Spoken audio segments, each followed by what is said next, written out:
Hey, hello guys. So guys, today I'm going to show you some small tips and techniques in Microsoft Word what you used most of the time.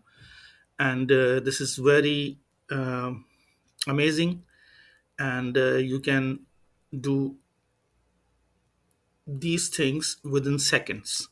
So let's start.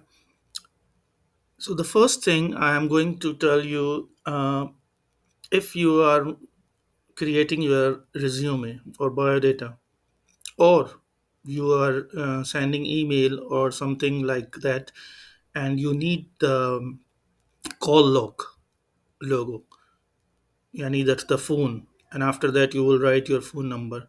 So what you do, you write 2706 and alt x, so you can see now we have created this phone log.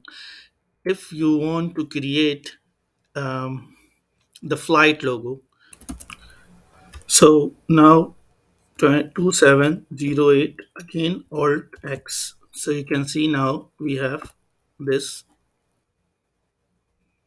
symbol. If you have to make the symbol of our message, 2709 alt x, so you can see now we have the message symbol.